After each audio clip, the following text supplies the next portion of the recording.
Reverend Fathers, Honorable Ana Paulina Luna, Congresswoman of this district, Honorable Archons of the Ecumenical Patriarchate, and especially my brother, co-commander of Florida, John Squirtus from Miami. Thank you for coming. National Council member, Dr. Nick Lucian, State Senator Larigakis, and ladies and gentlemen, thank you for coming to tonight's lecture on Greece, Turkey, Cyprus, and U.S. foreign policy. Before we begin, I would like to call the former dean of this church, Father Larigakis, to give the opening prayer.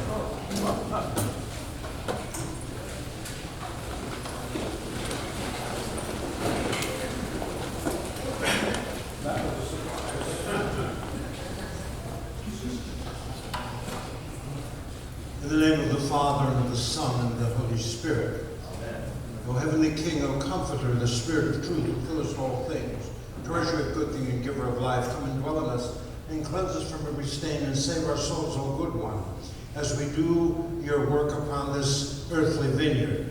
We ask you to bless us, to give us wisdom, to make the right decisions in the projects that we undertake, and especially to look kindly toward our country, toward our motherland of Greece, toward the whole world. Grant healing to everyone who lives in all the regions that interest us. Be with them and give them long days and prosperity and peace. We ask this in your holy name, Father, Son, and Holy Spirit. Amen. Amen. Ladies and gentlemen, good evening. Please take your seats. Again, I welcome you on behalf of the three sponsors of tonight's event.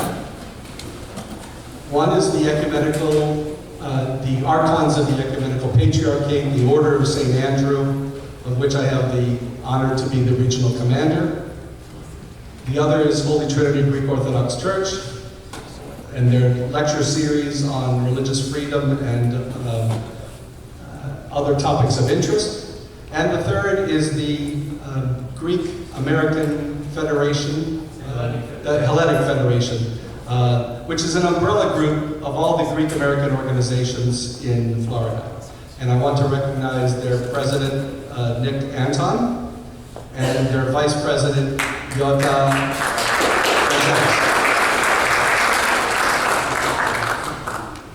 So, we have three co-sponsors, and two of them are related to the church, the Archons.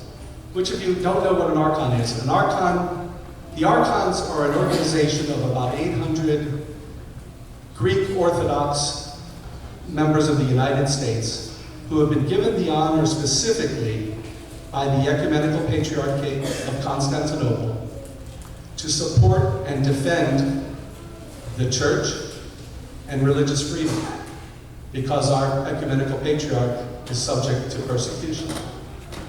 And he needs our support in our defense. Archon is actually the oldest honorific title in Christendom. And we're distinctly honored to have that title, but it puts a tremendous responsibility on us as well to preserve this 2,000-year-old institution and to do this for the glory of our God, of our church, our history, and to maintain religious freedom.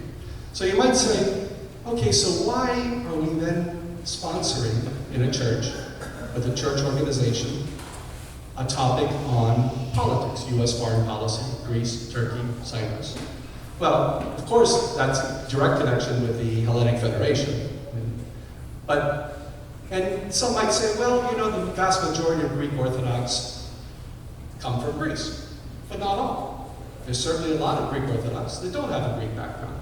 In fact, even in the Archons, we have Carpatho-Russians, Ukrainians, Albanians, those from the Middle East, Palestinians, absolutely, and Americans who have adopted the Greek Orthodox faith through marriage or through choice.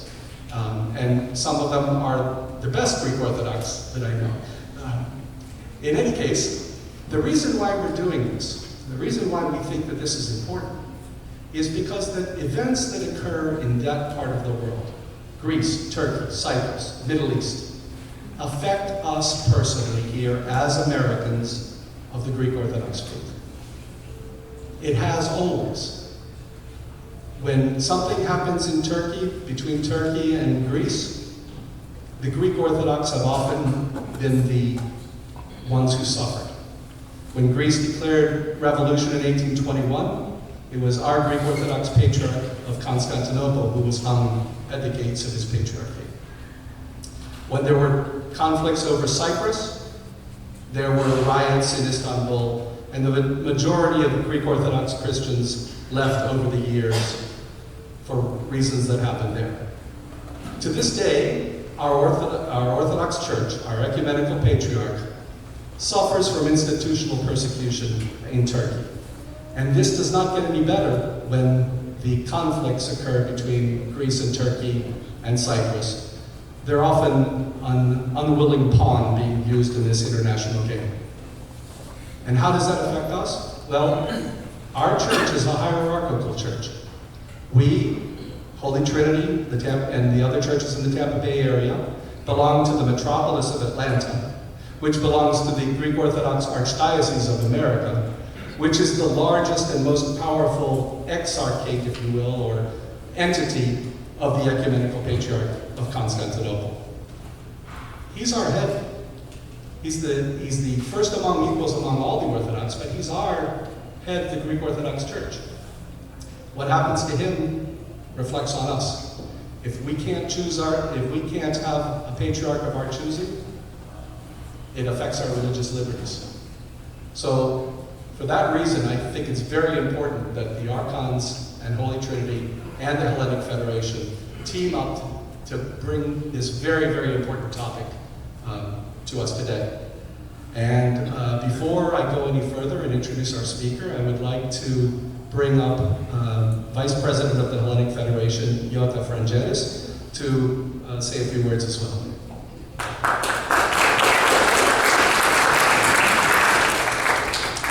Thank you, Mr. Vlachos. Καλησπέρα. Εγώ θα τα πω στα ελληνικά, ελπίζω να τα καταλάβετε. Καταρχήν, ήθελα να ευχαριστήσουμε όλους τους παρευρισκόμενους απόψε που βρίσκονται εδώ στην απόψινή μας εκδήλωση, που διοργανώνεται από την Πανελλήνια Ομοσπονδία Φλόριντα, τους Archons της Τάμπας και την Εκκλησία της Αγίας Τριάδας. Σας ευχαριστούμε πάρα πολύ για τη φιλοξενία σας. Ήθελα να πω δύο λόγια σχετικά με το έργο της δράσης της Πανελλήνιας Ομοσπονδίας Φλόριδας, που βρίσκεται στην περιοχή μας για πάνω από 30 περίπου χρόνια. Σκοπός μας είναι η συνένωση και η συνεργασία όλων των Ελλήνων της περιοχής μας, όχι μόνο σε τοπικό επίπεδο, αλλά και σε παναμερικανικό επίπεδο, θα λέγαμε. Εμείς εδώ εκπροσωπούμε τα ελληνικά σωματεία που βρίσκονται στην περιοχή μας, με στόχο να έχουμε μια κοινή μονάδα αναφοράς και μια κοινή συνεργασία και προώθηση ζητημάτων που αφορούν την κουλτούρα μας, τον πολιτισμό μας, την Ελλάδα μας, στις Ηνωμένες Πολιτείες. Και αυτό είναι πάρα πολύ σημαντικό το έργο, γιατί επειδή βρισκόμαστε στο εξωτερικό, πολλές φορές τα χάνουμε αυτά. Χάνουμε την παραδοσή μας, χάνουμε την ιστορία μας, χάνουμε την Ελλάδα μας, τα ξεχνάμε. Και ο λόγος ύπαρξης και των σωματείων μας που έχουμε στην περιοχή μας, αλλά και της Πανελλήνιας Ομοσπονδίας Φλόριδας, είναι ακριβώς αυτός. Θα θέλαμε λοιπόν να συνεργαστούμε και συνεργαζόμαστε με πολλά σωματεία και ενώσεις και σε τοπικό επίπεδο, αλλά και σε όλη την Αμερική, με στόχο, όπως σας είπα και πάλι, την προώθηση θεμάτων που αφορούν την Ελλάδα μας, αλλά και φυσικά ζητήματα κοινού ενδιαφέροντος που αφορούν την Ελλάδα, την Κύπρο και φυσικά τις Ηνωμένες Πολιτείες της Αμερικής. Είναι πολύ σημαντικό να κατανοήσουμε όλοι μας τους κινδύνους που ενέχει η συνεχιζόμενη επιθετική πολιτική της Τουρκίας έναντι της Ελλάδας, είτε με τη μορφή της παράνομης μετανάστευσης στα νησιά μας, που αυτή τη στιγμή υπάρχουν εκατοντάδες μετανάστες που έρχονται από τις ανατολικές χώρες και μπαίνουν παράνομα στην Ελλάδα για πάρα πολλά χρόνια, δημιουργώντας ένα πάρα πολύ σοβαρό δημογραφικό ζήτημα στη χώρα μας. Και φυσικά με τις απειλές πολέμου που έρχονται από την πλευρά της Τουρκίας, στο θέμα των θαλάσσιων συνόρων μας, στο θέμα της εξόρυξης υδρογοναθράκων, πετρελαίου στο Αιγαίο, Και φυσικά και στα ζητήματα της Κύπρου, που δυστυχώς ακόμα το νησί βρίσκεται υποκατοχή από την Τουρκία. Η αποψινή εκδήλωση έχει αυτό το σκοπό να μας φέρει όλους πιο κοντά στη γνώση και στην επίλυση με όποιον τρόπο μπορούμε εμείς ως Ελληνοαμερικάνοι στα θέματα που σας ανέφερα. Δεν αφορούν αυτά τα θέματα μόνο Ελλάδα και Κύπρο, αλλά φυσικά και τις Ηνωμένες Πολιτείες της Αμερικής, που είμαστε και οι τρεις σύμμαχοι, προκειμένου να διατηρηθεί η ειρήνη και η ασφάλεια στη Μεσόγειο. Και καλό θα είναι να έχουμε όλοι στο μυαλό μας ότι ως Ελληνοαμερικάνοι έχουμε πολύ μεγάλη δύναμη στα χέρια μας, επηρεάζουμε τις αποφάσεις που παίρνονται στο Ελληνοαμερικανικό Κογκρέσο και γι' αυτόν τον λόγο όλοι μας παλεύουμε και προσπαθούμε μέσα από την πίεση και την παρουσία μας εδώ στην Αμερική, ως Έλληνες πολίτες και ως Αμερικάνοι πολίτες πρωτίστως, αλλά και ως Έλληνες, να βοηθήσουμε και να στηρίξουμε ζητήματα που, ξαναλέω, προωθούν την ειρήνη στην περιοχή της Μεσογείου, στη χώρα μας. Σας ευχαριστώ πολύ για την απόψινή σας παρουσία και θα δώσω το λόγο πάλι στον κύριο Βλάχο και ακολουθεί ο κύριος Λαριγάκης. Κύριε Λαριγάκη, ευχαριστούμε για το ταξίδι που κάνατε και είστε εδώ απόψε μαζί μας.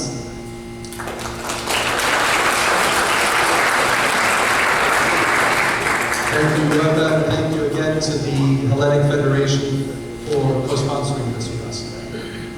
It gives me great pleasure to introduce our speaker.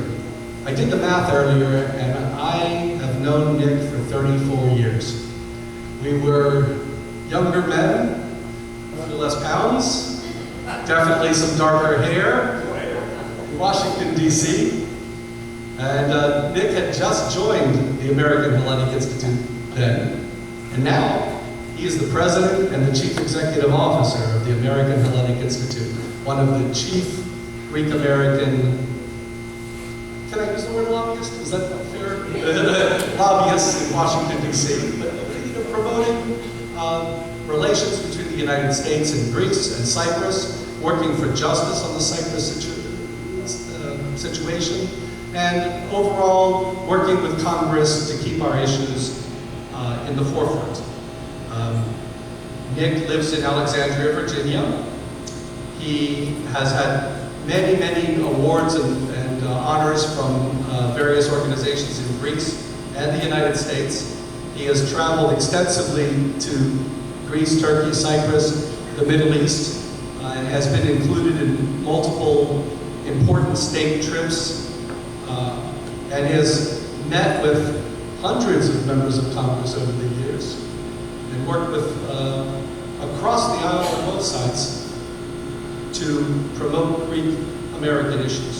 And it's important that I say Greek-American because it's not working just for the government of Greece. It's what's important to us as Greek-Americans, Americans of Greek descent. We are Americans first, but we are very, very proud of our Greek heritage, and these issues are extremely important to us. And we believe to all Americans because they embody the things that Greece gave to the West: justice, liberty, independence, you name it, almost anything. Democracy, for sure. Nick is a member of AHEPA, which is one of the leading Greek-American organizations. But I'm most proud to say that he is an Archon of the Ecumenical Patriarch for his outstanding service to the Church. And so it gives me great pleasure to introduce our guest, Nick Larigakis.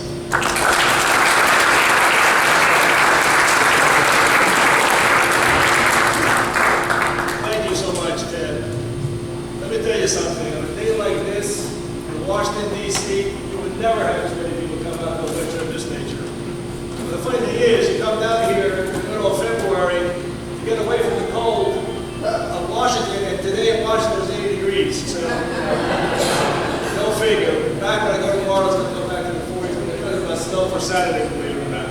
So, ladies and gentlemen, it is a tremendous pleasure to be here in Clearwater, an area that I have visited numerous times throughout the years, both in my capacity as my role in the Hellenic Institute, but also obviously as a fan of Florida and a fan of the Philadelphia Phillies, which are right down the street here, my hometown team, because I grew up in South Jersey. So I've spent many days at this facility over here, including this morning when I went and saw some batting practice, believe it or not. So I know the area very well. Father Jim Paris, which reminded me of DC, but also when I spoke out in Phoenix many years ago. I've been doing this for 36 years, and you know, you kind of forget where you've been and where you've been doing it, but the issues unfortunately continue to be there, and they have not changed, and in some ways they've gotten worse. So that's why organizations like AHR are extremely important. Spoke like a true churchman, like a true priest. Look, if I start mentioning names here today, I could be here all night. But I do want to thank Ted. As Ted said, we go back to St. Sophia, Washington, D.C. days, well over 30 years ago, back when we started this organization called the Diddling League, and through YL and so forth. Has been a great friend, and I congratulate you for all your personal achievements and, of course, your family as well. So thank you so much for helping to organize this, along with the Federation of Florida, and, of course, with the lecture series here at Holy Trinity. I do want to, of course, acknowledge all the wonderful Archons who are here, my fellow Archons. And thanks for pointing that out, Ted, in terms of myself, only because it's probably one of the most, I've got numerous awards, as you said, but this one for me stands out the most. It is one that I take to heart. It's with humility, because I understand what stands behind it, and that is, the protection of our ecumenical patriarch and the promotion of religious freedoms in Turkey. I will mention two people. One is Mrs. Larigakis, because she and I, and her late husband of blessed memory, along with Mike Larigakis and 5 other members of Congress, went on a Codel 30 years ago in 1993 to Greece. And she reminded me of some of the stories when I saw her earlier tonight. She looks wonderful. And a gentleman by the name of Newt Gingrich was on that trip with us back there. So it was a very high-powered delegation. And the Larigakis were with us, and it was good to see you again. And I do want to mention Larigakis, because Lou deals also on the national level.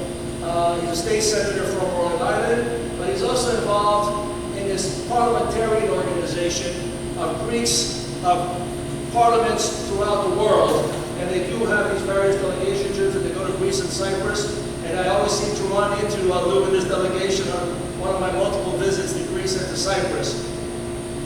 I have to mention one other name, but I apologize, but I could not mention Andrew Pavlakos, Father Andrew Pavlakos, because I remember him when he was this young, because I grew up well, I didn't grow up, he grew up there, but I come from the parish of St. Catherine in Falls Church, Virginia, where his father still presides, and he's been there for many, many years. Ladies and gentlemen, there's a lot to say. I'm going to try to move through this as quickly as I possibly can, but I'll try to get other issues through questions and answer at the end of the evening. But the issues are multiple, and they're very important. And I do thank you for coming out here tonight and to listen to what I have to say, and to be a little bit more informed, and to also at the end of the day be a little bit more proactive. You need to be proactive, and that's going to be my part of the message at the end. I got to mention Peter Theophanos, where I have him on my list. Peter Theophanos, we've been talking about this for a couple of years, so Peter, thank you very much as well. Look, let me get a little bit of the background on AHI. It was alluded to a little bit, but I just want to get into it a little bit more fully for those of you who do not understand what the Hellenic Institute is. The organization was founded in 1974 as a direct result of the illegal invasion of Cyprus by Turkey on July 20th of 1974.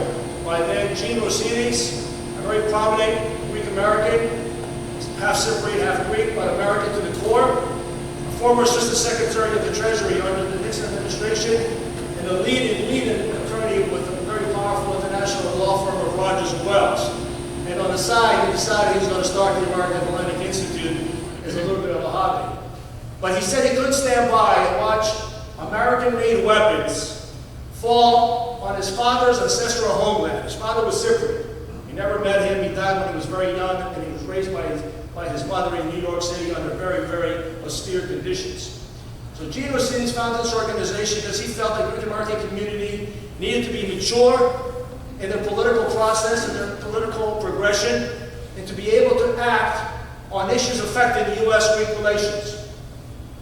However, and Ted did allude to this, this, and this is an important point, and I'm going to have to really illustrate it. We are not here to lobby for Greece. We are not here to lobby for Cyprus. We are not lobbyists of Greece or Cyprus. K Street has thousands of lobbyists. And if a Greek or Cyprus government decides to retain a lobbyist on K Street, that is their lobbyist.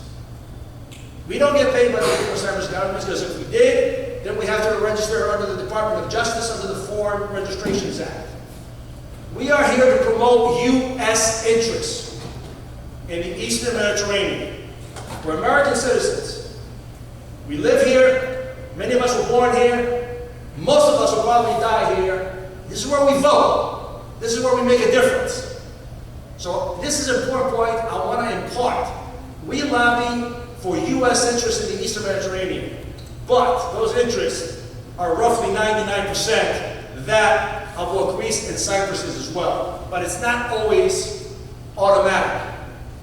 And the case in point comes 1980 and the aftermath of a socialist government in Greece and the very anti-American rhetoric that was coming under those governments at that time. That was not something that was easy for the American Hellenic Institute to be able to defend. But in my early days, when I was still sort of naive and went up on Capitol Hill, I was speaking with a member of Congress, couldn't tell you his name. I remember what I ate last night. Like I said, I've been doing this 36 years. But this is, he looks at me and he reacted to something that Andreas Papandreou had said regarding anti-Americanism in Athens. And he looks to me and he says, what do you think now, Mr. Larigakis, in terms of what your prime minister is doing? Well, I said, well, I don't know why I thought of it at the moment, but I did. I said, well, excuse me, Mr. Congressman, we don't have a prime minister here. We have a president. He's not my prime minister. He tried to butthole me in the fact that because my last name was Greek American, that I was there advocating for Greek interest. So it's an important point in terms of how we go about advocating, which is a more proper word than the word lobbying in this case. But the organization's successes in the beginning was the arms embargo. Everyone was familiar with the arms embargo that we were able to impose regarding Turkey. This was a major, major first victory, and one that still stands as a seminal moment regarding the Greek American community and its advocacy.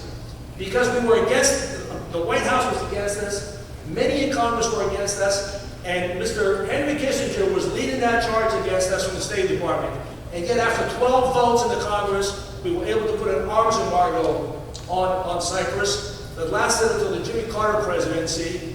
And I know the man right now is, on his last days, and God bless him. But unfortunately, he did betray the Greek American community by lifting the embargo after coming into office in 1980. Over the years, the issues have been many. Many think we're a Cyprus-only organization, and it's nothing further from the truth. The Cyprus issue is what gave us birth. The Cyprus issue is extremely important because it still exists today. There is still an occupation force of almost 43,000 Turkish troops on Cyprus. It is still divided, and therefore it is an important issue that we have to continue to advocate and bring to the attention of policymakers in Washington, D.C. Over the years, multiple issues have come to the forefront, from the Aegean, which is always in some kind of obstacle and crisis as how Turkey treats it, the ecumenical patriarchate issue, which I'll get into a little bit later, the Macedonian name issue, which for now is off the table, but it was something we were dealing with for many years, and so many other issues that come about. Our activities, as I said, we're constantly meeting with members of Congress, senators, their staffs, and making them understand and making them aware of the issues regarding the Eastern Mediterranean. And it's not η Ελλάδα, η Μακεδονία είναι ελληνική. That's not the message, and that's not how you promote advocacy in a professional manner in Washington, D.C., and it should never happen at the grassroots level either. So, through white papers, through conferences, through publications, and I'll just mention this briefly. One of the things in terms of our activities over the years is you always have to keep redefining who you are and to be relevant is the Greek American community. Well, the Greek American community is changing. It's not Tarpon Springs and Clearwater. It's not parts of Chicago, and it's certainly not parts of Astoria. I'm sure, Father, even down here, the interfaith marriage is a very high rate in terms of marriages. Even my own daughter did not marry a Greek. I don't see that as a negative. I see that that's a fact. And you deal in facts, and I deal in facts. And therefore, because we deal in facts and in the real world, how do you be able to create Philhellenes out of those who are not part of our faith? And Philhellenes have been the basis for a lot of the support of Greece has achieved throughout the centuries. So now we have another opportunity for modern-day Philhellenes. But be it as it may, we tackled the future of Hellenism in America. It was 18 conferences that we did in 18 different cities, and I think, Andy, you were one of the chapters in here, one of your issues. And then we put it in this book. It's about 400 pages here of prominent authors from the Greek American community who deal with issues of education, religion, the national issues, and a whole slew of other issues in terms of how we're going to deal with these moving forward. Father, I give this to you for your parish, to keep for your library. For the others, you can buy it off our website. The other thing which we've been very involved in, and I'll mention it here, is the 3+1. Does anybody know, except for Larigakis, maybe Ted, what the 3+1 is? You know, but if you multiply it, it's 3. Be it as it may. The 3+1 is Greece, Cyprus, Israel, and the plus is the United States. This is a relationship, okay, that many of you have heard over the course of the last 10 years or more now. It's an important part of the relationship. It's an important part of the Eastern Mediterranean. It's the important part of this promotion is stability to the Eastern Mediterranean. And I've had the honor and the privilege to be on 6 delegations, biannual delegations, that we started with our friends out of HEPA and with 2 major Jewish organizations, the Conference of Presidents of Major Jewish American Organizations. This is an umbrella of 53 major organizations of Jewish organizations in the United States based out of New York, and with B'nai B'rith International. B'nai B'rith International is sort of like a HEPA, except they've been around for 180 years, and they're literally all over the world. And we've been taking these trips through our leadership of all our organizations to help and to promote what exists in the region between these countries. So that's what the 3+1, and that's another important component of our activities at the American Hellenic Institute. The title today is Greece, Cyprus, Turkey at the Crossroads. The importance of U.S. policy in the East Med. Well, if you're paying attention, it's very unusual, but you're 3 elections are taking place in these 3 countries. And you know, I apologize. I did not recognize Congressman Luna earlier, and I'm so apologize. Thank you for being here today. Congratulations on your victory. See, I'm telling you, you start looking around, all of a sudden you lose focus sometimes. 3 elections. One just took place in Cyprus. Just a couple of weeks ago in the second round, Mr. Christodoulidis, the foreign minister, previous foreign minister under the Socialist government, has now become the new president of Cyprus. Greece, they're still figuring out when those elections will be, but most likely it will be something, it will probably be April 9th. But because there will not be a clear-cut winner in the first round, they will have to go to a second round, which will probably take place approximately a month later, sometime in the middle of May. And somewhere around May 14th or so, Turkey will also have elections. These are the crosshairs. On that front, there are more crosshairs. But this is very unusual that you have 3 elections for the top positions in government, which all have the capacity to be able to create problems based on when the elections are taking place and who is or who is not in charge. And because, why is that? Because in Greece, between the first election and the second election, you're going to have an interim government, a caretaker government. Turkey will not have elections yet. So I'm very fearful of that month, where there will not be proper leadership at the helm. There'll be leadership, but there will not be a voted leadership.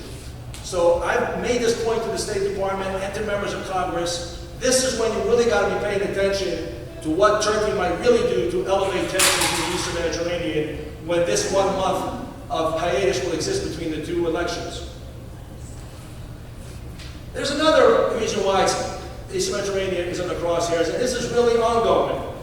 Because the East Med, geostrategically, is located at the nexus of Africa, Asia, and Europe.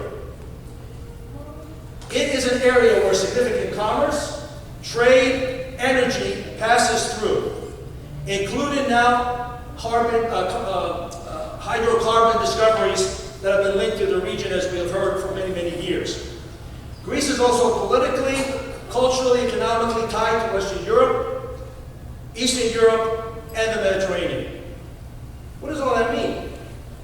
It means this is a highly critical area of the world. From the Suez Canal up through the Bosphorus to the Dardanelles. Dardanelles are closed now because of the Ukraine war and Turkey shut them down. But nonetheless, major commerce, trade, energy goes through this area. That's not just important for the region. That's important for U.S. interests. And so, to be able to promote U.S. interests, which has global interests, and none more so than here, especially now because of the Ukrainian war, to be able to promote this and to project this, the area needs to be stable politically, and it needs to be safe. And right now, Turkey creates problems. Greece is what's called colloquially the arch of instability. When you go from the coast of Libya all the way around up until the Albanian side over here to the Adriatic, you name me a place where there's not a hot spot. Every single place. And right there is good old Greece, and you can add Cyprus and Israel to the mix, but Greece really is the linchpin here, because they are sitting right in the focal point. And they are the ones who are promoting peace and stability in this arc of instability. Cyprus. Cyprus is a Western-oriented country, friendly to the United States, and also geostrategically very important. And as I mentioned, it also has a new president. And I'll get back to Cyprus a little bit more later on when it comes to the challenges. Current U.S. relations with Greece and Cyprus. I don't know how many of you have been watching, but just this past week, Secretary of State Anthony Blinken made a historic visit as Secretary of State to Greece and to Turkey. Typically, most government officials at that level are never going to go to one country without the other.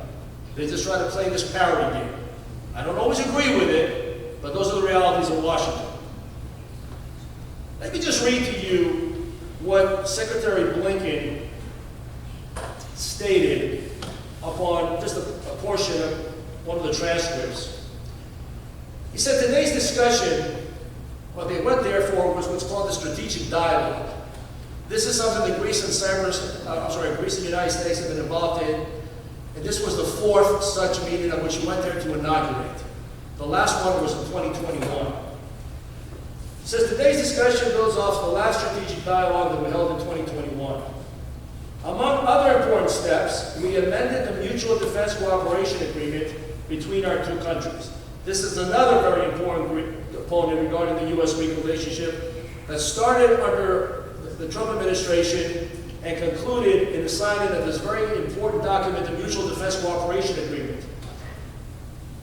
And I'll get back to that one in a little bit later, but let me finish the rest of this quote, because the Mutual Defense Cooperation Agreement is really important. It says, we amended this agreement between our countries, strengthening our preparedness and shared security by allowing our troops to train together in new ways and in more places. One of the new sites supports military transport around the port of Alexandroupoli. Everyone knows where Alexandroupoli is, northeast, very close to Turkey, which has become indeed a key strategic hub, including bringing in defensive weaponry, trucks, artillery for U.S. military units that are operating in the Eastern and Northern Europe, as well as NATO allies. The United States worked to upgrade the port, has created jobs in both of our countries. We made similar investments in other parts of Greece, including $123 million in infrastructure investments in Suda Bay and in Larigakis. My Blinken B. This is when the Mutual Defense Cooperation Agreement was signed. Some of this is repetitive, but it's important. He said back then in 2021, after the signing of this agreement, what happened is Greece and the United States had this agreement where it sort of automatically renewed every year. It didn't have to go through a vote in Parliament. Well, the United States wanted to upgrade that relationship and spend more money on infrastructure projects, including in Suda Bay. They didn't feel comfortable with this renewal business. So this now created a situation where now it's for a longer period of time, 5 years, and so it will not need necessarily to go through a parliamentary approval on a yearly basis. He said then, this update will allow the agreement to remain in force indefinitely. It enables U.S. forces in Greece to train and operate from additional locations, which he said here as well. Blinken also stated in a letter addressed to Prime Minister Mitsotakis back then, and I quote, the United States recognizes the vital role of naval support activity, NSA, which is in Suda Bay, and other Greek installations at which the United States may train, operate on the mainland or islands, ensuring our common defense objectives, and it thanks Greece for its continued support for the United States' expanded military presence in Greece. Ladies and gentlemen, make no mistake about it. The U.S.-Greek relationship is at an all-time high. But the cornerstone of this is defense. It is without a doubt what makes the U.S.-Greek relationship move. Energy is another component, but it's only now started to raise and move a little forward. It's not anywhere near where the defense component is. Greece spends approximately 2.5% of GDP on defense. During the heydays, we're spending as high as 3.9%. And what does that mean? It means NATO countries are mandated to spend 2% of their GDP. Up until more recently, there was only 4 countries that were doing that. And it was not Germany on 1.64, and it was not the UK, and it was not Italy, but it was Greece. Greece spends an enormous amount of money on defense. By percentage, it's second only to the United States. By percentage. And this is how we characterize Greece, Madam Congresswoman. Greece is the size of Alabama, the GDP of Tennessee, and the population of a little bit more than New York City. Not New York State, New York City. New York City has approximately 8 million people. Greece has 11. This is Greece. Greece is a mini superpower within the context of the Balkans. And I'm not giving you a lie. I have visited practically every major military installation in Greece. I have seen it with my own eyes. Do you know there are over 800 types of military installations in Greece? Now, it could be just a building, but it's a military installation. None so more important. It's backed by its armed forces. Its armed forces are second to none. They win in competitions within NATO. The pilots every year win competitions in NATO exercises. The United States and Greece conduct joint military exercises.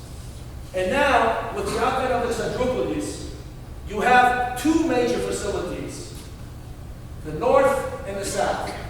And I've been to Suda Bay dozens of times, taking delegations and other VIP visits. And I know you were just there recently, Lou. It's really hard to describe. Maybe nowhere else in the world is there any complex with multifaceted military facilities like they are in Suda Bay Creek. It's just too much to get into, but there is a naval support activity there, an airfield, a Navy base. They don't call it a U.S. base, but if it walks like a duck, looks like a duck, quacks like a duck, it usually is a duck. But for political reasons, they've never called it an actual American base.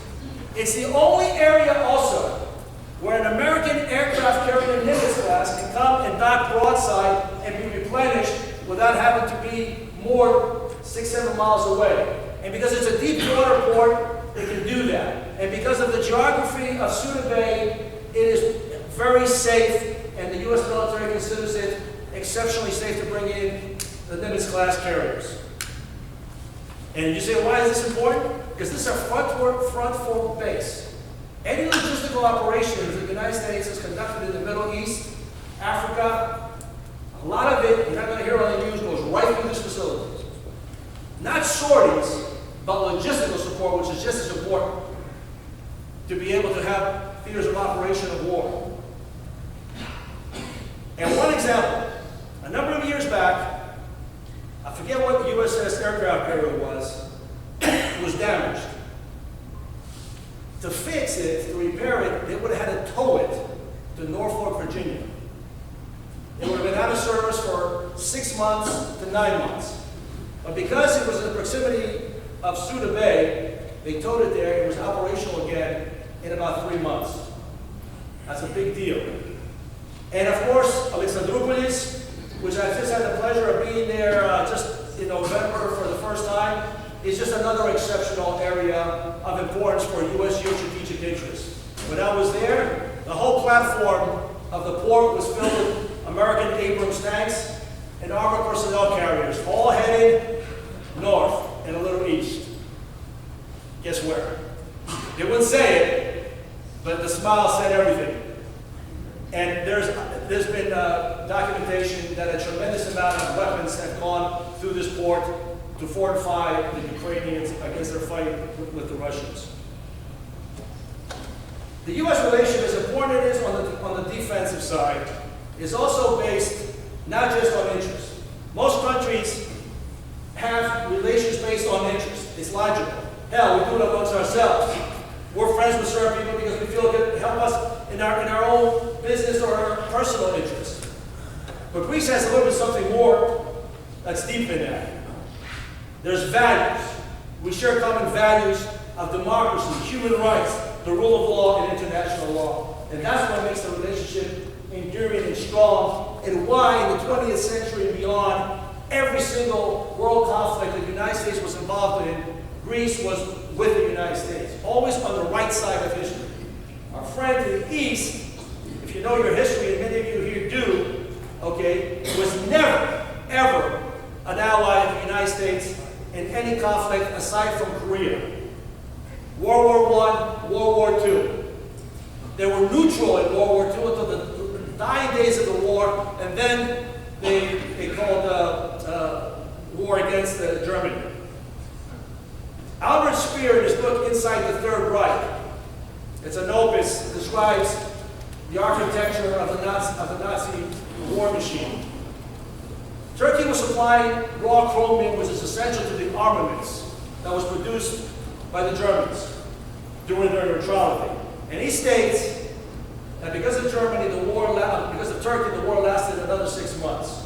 Well, I submit to you that every death on the battlefield, every death in a concentration camp, in those 6 months, you can just pin it on the doorstep of Turkey.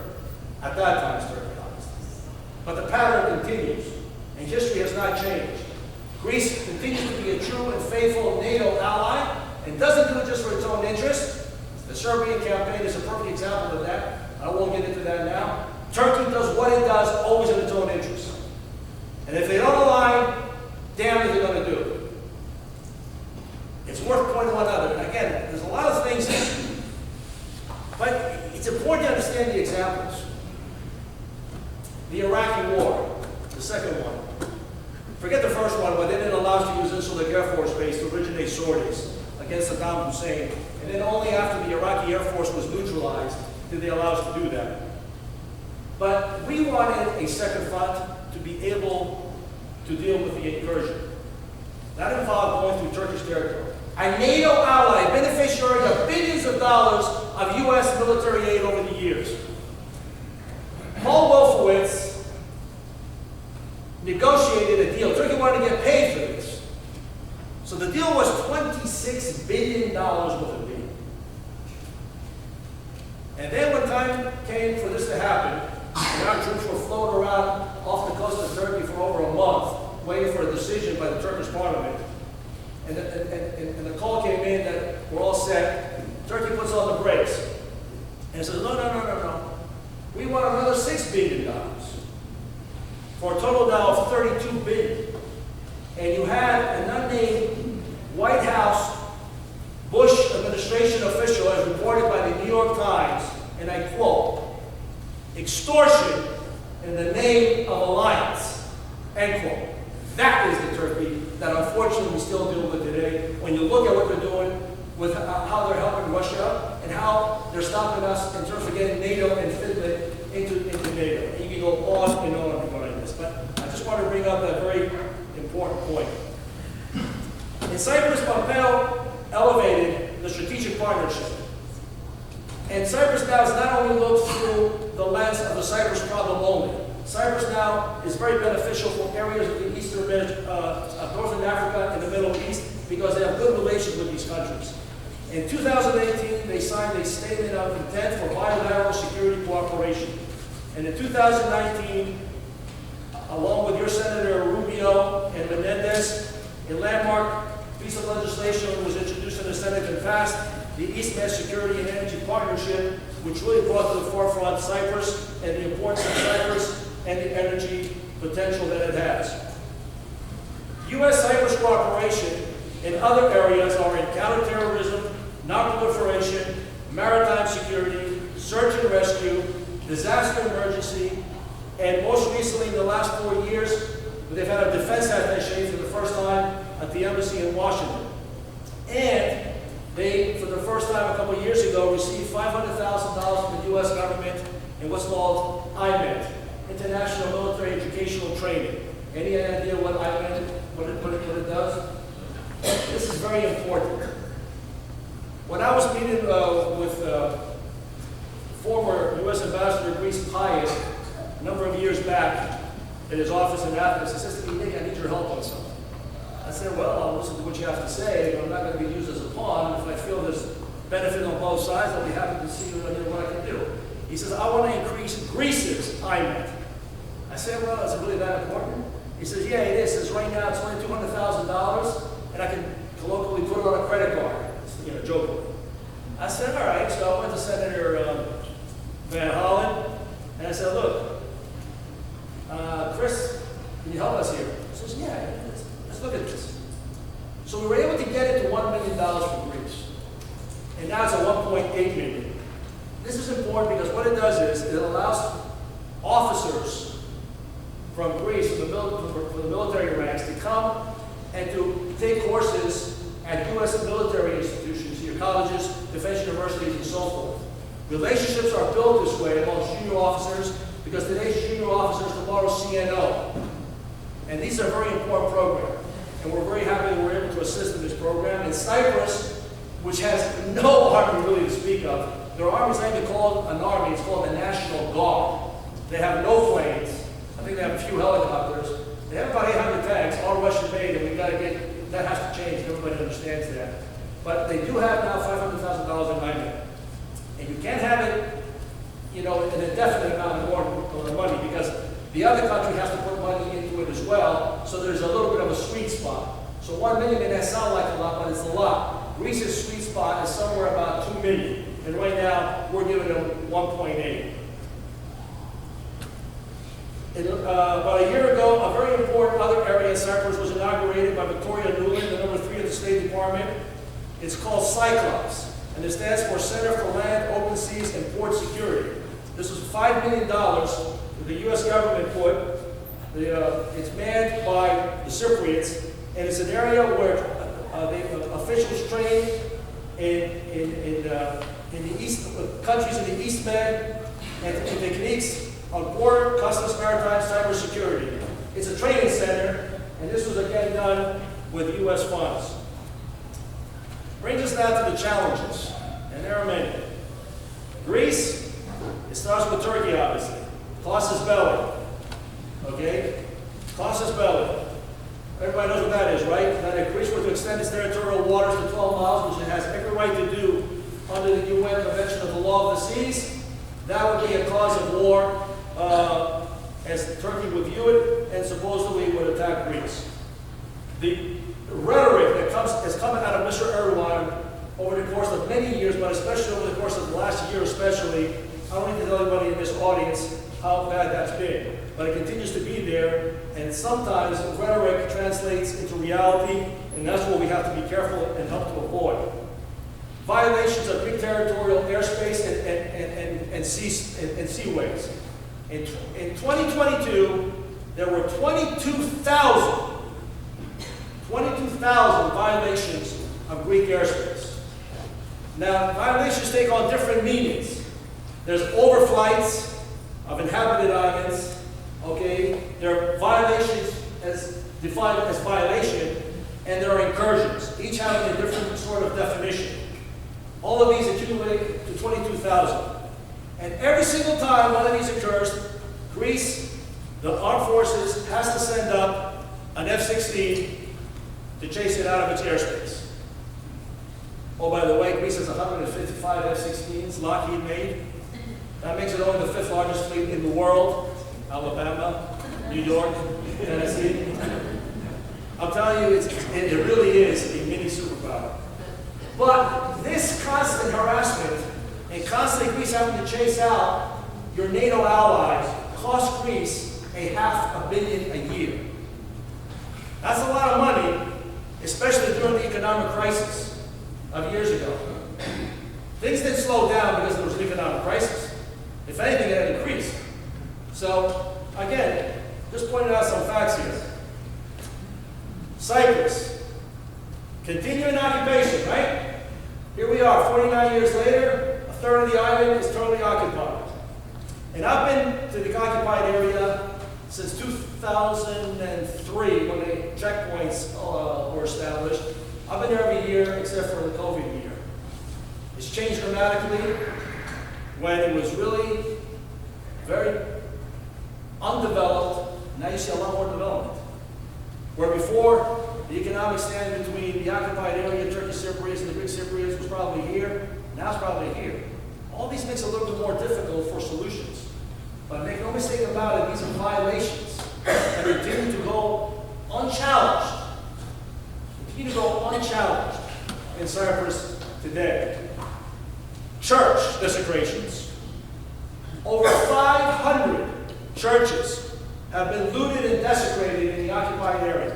They've not been in a number of these. They've been turned into casino houses. They've been turned into barns. They've been turned into bars. And others are just left to ruin and to the environment.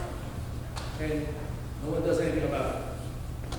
Recently, Erdogan has upped the ante with the fenced-off area of Varosha, the dead city, which, when you see it, it's really unbelievable. You look back in time, 49 years, it says barbed wire all around, and it's just a city that this time stood still.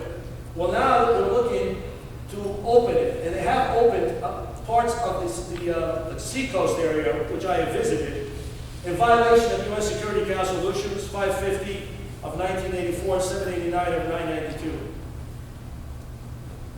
This was an area that was supposed to be under UN auspices for approximately 60,000 inhabitants who fled the city during the second invasion of August of 74 to be able to go back. They have not been able to go back, and there are still 180,000 technically refugees, in Cyprus in their own country that have fled to the south and have never been able to go back.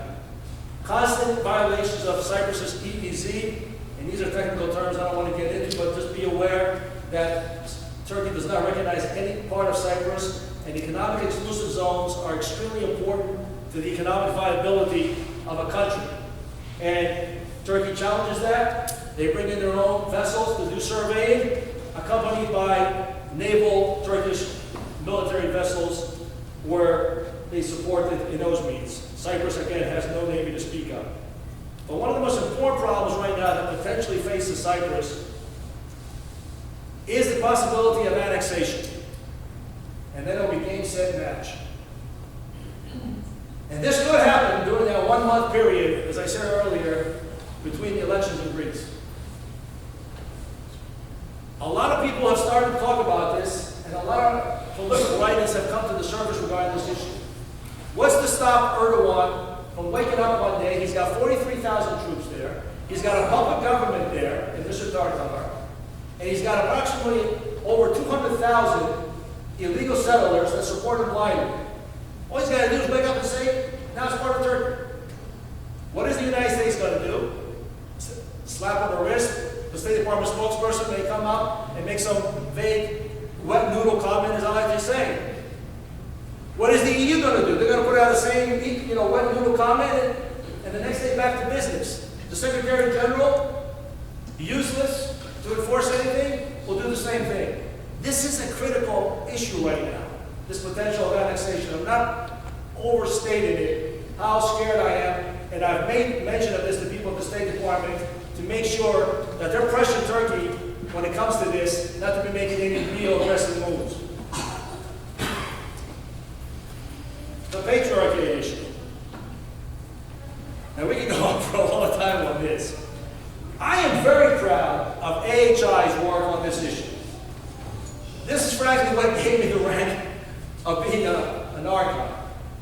Because when no one, not even the Archons back in the early days, were really seriously mobilizing politically on this issue, over 20 years ago, more like 25 years ago, we wrote a letter to then Bill Clinton, of which we got back a response. This was back under Patriarch Demetrius, when the Patriarchy was under caught on fire. Perpetrators were never really properly chased down. There was desecration of cemeteries and so forth.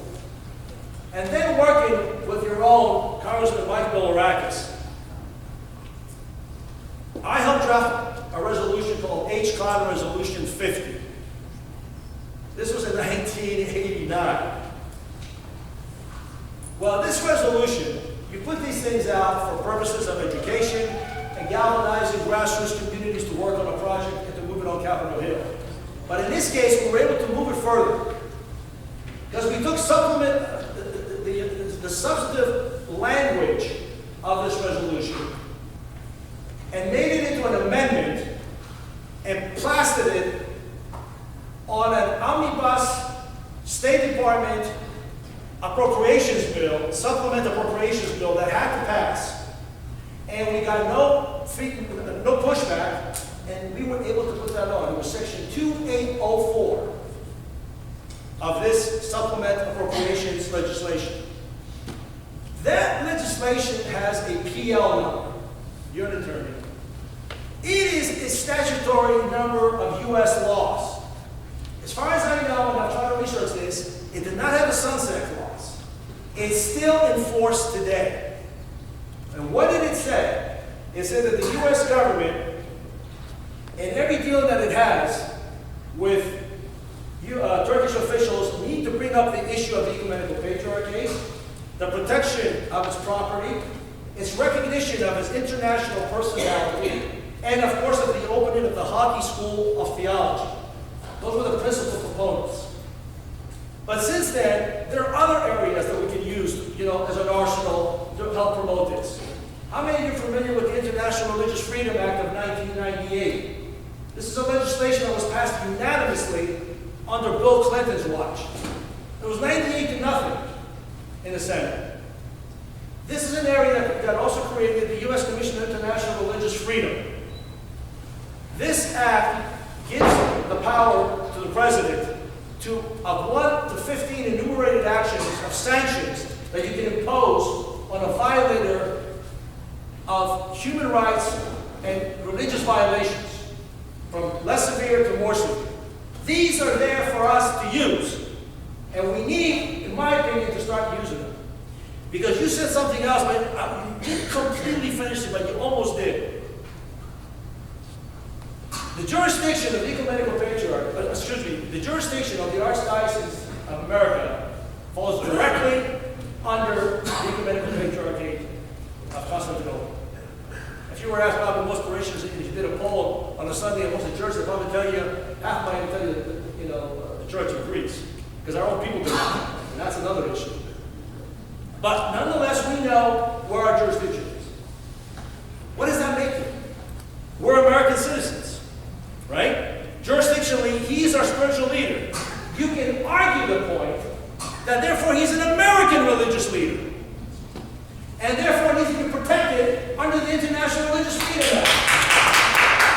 So that is another area that we should be using in our arsenal regarding this issue. And I had advocated a long time ago, and this is a little out there, but I'm going to throw it out here. Okay, we had advocated 20 years ago that we should call for the United States government to formally recognize his international personality, not Vatican. Vatican is a state because it had an army, had a currency, a whole bunch of other things that helped create the substance and the protocols to be a state. Patriarch would want that, and certainly Turkey would go ballistic. But to recognize his international personality, and then, here's the biggie, afford him UN observer status at the UN. That raises his international stature. They do that. Do you realize what the government of Turkey, how they recognize the patriarch? You know what he is? No. A parish priest. Yeah. He's a parish priest of approximately 2,000 elderly Greek Orthodox citizens. So the patriarch issue is part of our agenda, has been, will be, and we will continue to fight it, not only as the American Hellenic Institute, but also obviously because of my involvement as an archon. U.S. policy must be engaged. It needs to be focused. We can't afford the United States of America only looking at certain parts of the world. I think by now you've understood, I think I made the case of how important this part of the world is and what the problems are, and who our friends are and who our friends are not. So that means engagement from Capitol Hill, which you do have a lot of good support, but importantly from the White House as well. And let me read to you what then Joe Biden, chairman of the then Foreign Relations Committee, sent a letter in 1989. It's one of the beauty of organizations like this, right? We have history. We have archives. And when he became president-elect, I immediately went to my archives. Dated 27th of January 1989 to then ICUPAC chairman, Dean Lomas, but AHI. He said this to Dean Lomas. This we invited him to come and to give a speech on something. He said he couldn't come, but then he went on in this letter. Let me read this. The United States must maintain our steadfast commitment to the cause of unity and freedom of Cyprus. We must demonstrate to the Cypriot people that they do not stand alone. How can we go about this, he says?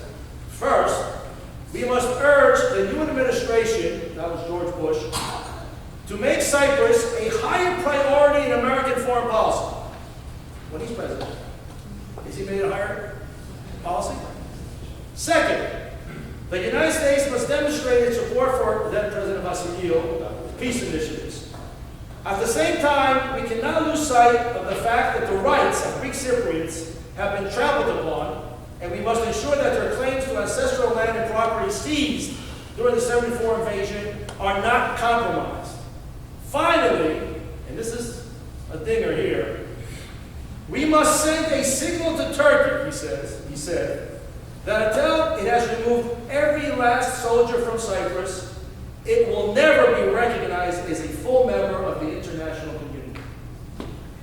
Joe Biden, Chairman, Senate Foreign Relations Committee, January 1989. President Joe Biden today, has anything changed, Mr. President? Has anything changed? Things have gotten worse, but not necessarily gotten better. But Cyprus has stepped up its game and become a much more friendly nation to the United States for geostrategic interests. Anthony Blinken, C. When he was in his confirmation hearings, he said, Turkey is an ally that in many ways is not acting as an ally should. And this is a very, very significant challenge for us, and we're very clear about it. Secretary Blinken said on January 19th in the Senate Foreign Relations hearing a couple of years ago.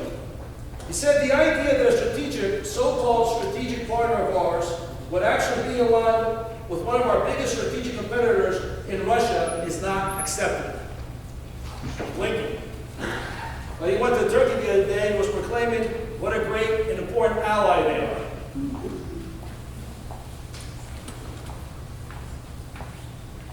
What is it that should not be? Blinken D. This is from just a couple of days ago in Athens. This is not referring to a question that he was asked regarding Greece and Turkey and the actions. He said, as a close friend, partner, ally to both countries, very diplomatic here, and I understand the diplomacy, but sometimes we have to speak more openly. It's profoundly in our interest, and I believe in the interest of both Greece and Turkey, to find ways to resolve long-standing differences. Great, fine. To do it through dialogue. Okay, very profound. Through diplomacy, to do it peacefully, and in the meantime, and this is the most important here, to not take any, listen to the next word, unilateral actions or use any charged rhetoric that would only make things more difficult and more challenging. But he's referring to both. He's not openly stating that it's Turkey, the general one, who's being the aggressor. These comments don't help. The rhetoric from the State Department is not bad, but comments like this do not support the realities. Blanket E. That's a little further down. So we need to keep Turkey accountable. We need to call for sanctions based on CATSA, and we need to stop once and for all appeasing Turkey. We keep hearing the words rules-based order. Well, rules-based order can only work if they're not acted selectively. If they're acted selectively, then it makes a mockery of the process. It makes us hypocrites around the world. And this is what Blinken said here regarding Russia. Because Russia's aggression continues. This war, no one likes this war. Everyone wants it to end as quickly as possible. But as long as it isn't, so long as Russia's aggression continues, it is vital that together we stand up for the basic principles that are the victims of this aggression. Along with the Ukrainian people, we're aware of the sympathy. Because if we don't, we allow this to go forward with impunity. Then we will open up Pandora's box around the world where might makes right. And would-be aggressors say, well, if they can get away with it, we can get away with it too. And that's not a future that any of us want. Well, the blueprint was done by Turkey in 1974. And today they still act with impunity. So Russia comes in. As a matter of international law, invasion of Kuwait by Iraq, invasion of Cyprus in 74 by Turkey, invasion of Russia of Ukraine, the exact same violations of international law. No difference. Against Kuwait, the Bush administration in the West put together a coalition of partners and forcibly, militarily, got rid of Saddam Hussein. It was the right thing to do. In Cyprus, we never did. And what makes it more egregious, that's a NATO country. So think about this for a second. You have a NATO country called Turkey occupying a member of the European Union called Cyprus in 2022. That's what it is. It's nothing less. When you say it openly, it sounds ridiculous, but that's what it is. So how can we say it to others if we can't say it to our own? We need the Eisenhower Doctrine. You need to implement a policy the United States does to friend and foe alike. You cannot have two sets of policies. I know I've gone a little too long here, gentlemen and ladies, and I apologize. Well, what can you do? Well, you got a member of Congress here tonight. She's a newly elected member of Congress.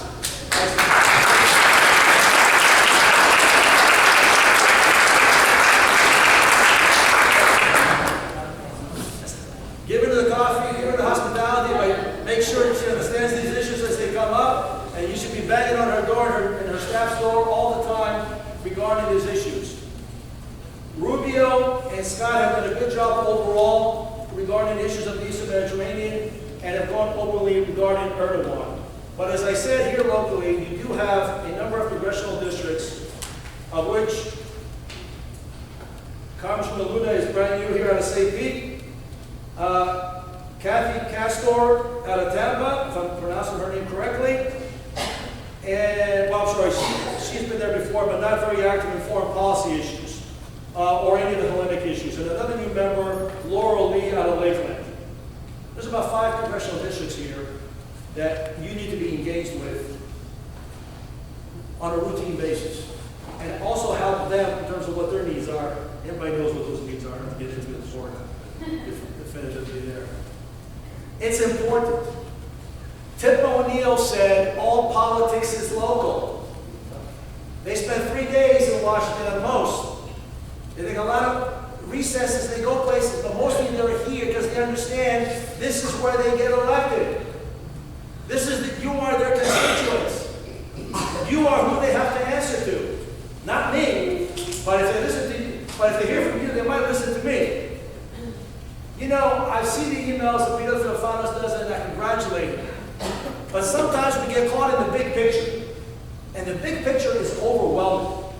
You can't deal with the whole picture. I can't deal with the whole picture. You need to deal with what you can control. And what you can control is right here. Reaching out to these 5 congressional districts and your 2 U.S. senators to continue to be in touch with them. And as the old saying in Greek says, "Ένα το φασούλι, γεμίζει το σακούλι." One bean at a time, the bean bag will fill up. You fill in your beans, and the beans around the country will fill in themselves. So don't worry about what happens in Washington. Don't worry about what goes in California. Worry about here. Be involved here. Be in contact with your members of Congress here. Be congressional grassroots people. Grassroots is what makes a huge difference. The constituency is the best and most effective lobbyist we have. Then be involved. There are membership applications around. This organization needs support. It's been around for 49 years, but sometimes I feel we do it with smoke and mirrors. 26 cents a day. 26 cents a day is what it costs to become a member to the American Hellenic Institute at the lowest $100 membership. How much does it cost to go get a cup of coffee at Starbucks? Does it reach $5 yet? Because I don't know how to go to Starbucks. Can everyone hear? Okay, that's $3.75. So can everyone hear 4.6 cents? I would hope so. Finally, I was asked about what do we do regarding students. Well, we've enacted 14 trips to Greece and Cyprus and Washington. One of them is here, stand up. What year did you go? 2019. Thank you for being here tonight. We've had over 50 students participate. We take 10 students every year on a 17-day odyssey. Washington 2.5, Cyprus 5, Greece 7. I lead them. We pay for everything except the airfare. I get donations for this. It costs about $70,000, but we're able to get it eventually. And we immerse these students in the foreign policy issues that we've been talking about here tonight. Because I'm here to tell you, we're going to lose this next generation on these issues if we don't begin somewhere, and we better begin now. We have these great dance festivals that take place with competition with thousands of kids. We have these church festivals and other things. And students go to Greece, young people go to Greece, swing, dance, those that go. There's a whole other Greece that may not be there. And I'm not over-exaggerating, folks. Even you don't feel the threat. Because you hear it from me, you may read it, but you who go to Greece, a short 10-hour flight combined with some connections from here, the sun is shining, the people are beautiful on the streets, they're sunbathing in the tavernas, and no one sees 22,000 overflights over Greek territory. Or cautious belly is official Turkish policy. Or Turkey wants half the Aegean. It's there. And we better start waking up to that fact. And this trip is there specifically to inform these students on these issues. There's no classroom. We meet with presidents, prime ministers, foreign ministers, defense ministers, and on-site visitations. I take them to Suda Bay, and they're in awe of what they see there.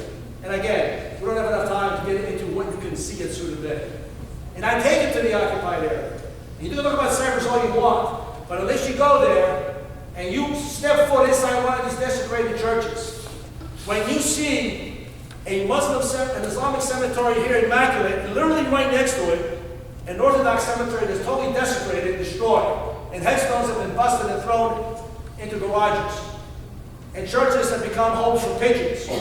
And you go to Famagusta and Varosha, you see that fenced-off city, and the buildings are bombed out. There's cranes still there from 74, and literally 20 feet in front, there's a bustling beach of tourists swimming. Surreal. They get it. They get it. And not being blasphemous, Father, but we're creating disciples regarding these issues. And these students continue to give today, and when we do our dinner next week in Washington, 30 of them are coming from around the country to be with us and to sort of have like a reunion on their experience. This year's program is available. We take only 10 students. It's highly competitive. If you know of any college-age student, has to be in college in September. I want them coming back and write in a paper in their school, write a newspaper article for the school newspaper, and educating the campus. They're eligible. Go on our website and you will find it. And just allow me to conclude with these prepared last comments. Ladies and gentlemen, our ancient Greek ancestors believed in truth, beauty, and the eternal values. These fundamental beliefs and principles have been passed on to us to carry the torch and move ahead. This country's founding fathers took these ideas and built a foundation on which America has stood for all these years. But each person has a major responsibility to bear. That is why we hear in Pericles' funeral oration, "We alone will regard a man who takes no interest in public affairs, not as harmless, but as a useless character." These are strong words.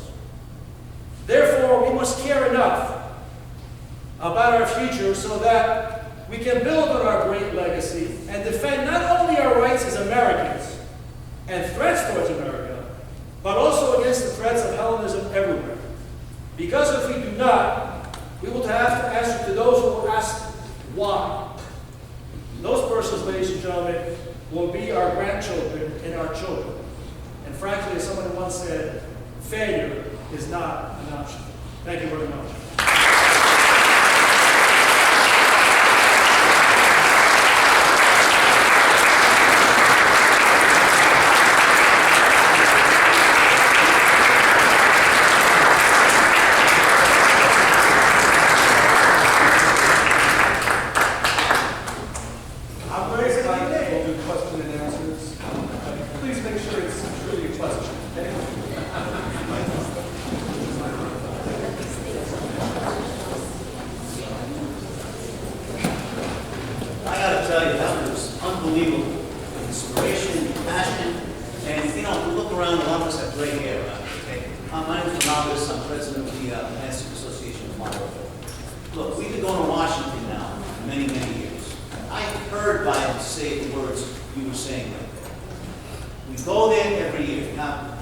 When I was in Cyprus, we went to the north side. I made a film called My Cyprus. In the north, you'll see signs that say, the first time you ran, the second time you swim. That's a lot of mentality. You're in Lefkosia, and I'm just going to say my last question. Lefkosia, you look up at the mountain, and what do you see? You see the Turkish flag. Okay? And this is what is in the Cypriot thing. Everybody goes along having their good times, bathing in the sun and everything else. My question is this. You go to Seka. Seka, each year, you migrate down to Washington. We used to be 200, 300, 250. Now it's become anemic.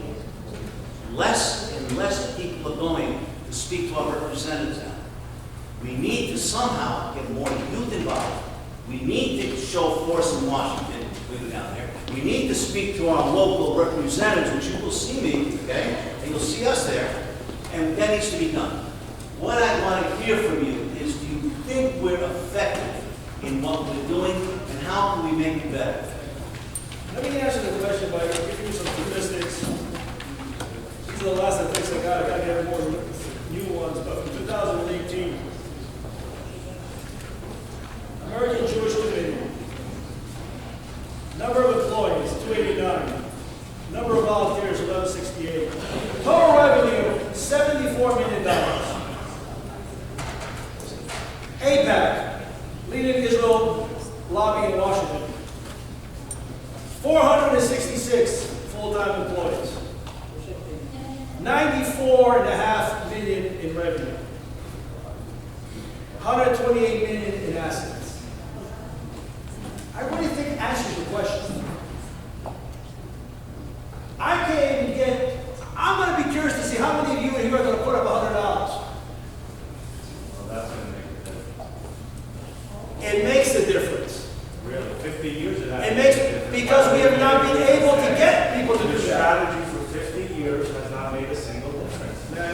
Okay, first of all, the embargo was an important asset, a victory. And another thing, you think possibly Turkey would have not overrun Cyprus all these years?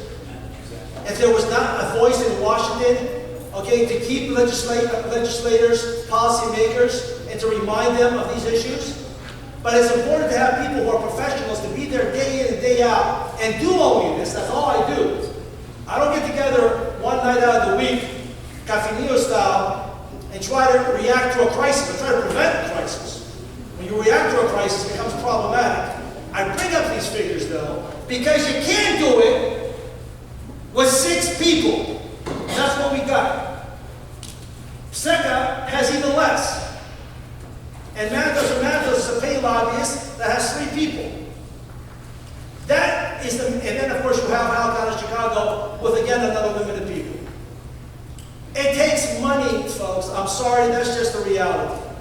You got to deal with Congress, you got to deal with the State Department, you got to deal with the think tanks, you got to deal with the State Department, Capitol Hill, the White House, and the media. And you can't do it with 6 people. And yet I am proud of what we've been able to accomplish as a community, not AHI, but as a community. Because we are respected. There's no doubt about it. Our issues haven't moved forward, but we do get respect. And I submit to you, if we get Congress more involved, as they should be, they have oversight responsibility. And I would like to see a congressional committee, and I won't mention the names, the committees, you know what they are, to call State Department officials before them and to ask them as to what is our policy on Turkey and Greece today, and why is it that we're following on this policy? And why is it that this administration wants to give F-16s to Turkey? Well, they're under violation of what's called CATSA. When they have S-400s, when they're selling drones and making money to Ukraine, not giving them, selling them. When they are harboring the oligarchs of Russia, when the trade between Turkey and Russia has gone up tenfold in the last year of the war. When Erdogan is proud to be in a photo with the president of Iran and the president Putin, the axis of evil. When he supports Hamas, a terrorist organization against the interest of Israel. I can go on and on and on. But you can't pass the message only with a limited amount of resources. It takes more. You may have the issues on your side, but it's not always enough. You got to be able to pass it. I guarantee you, even you in here tonight, you heard things tonight, the problem the majority of you have not heard before. I'm telling you.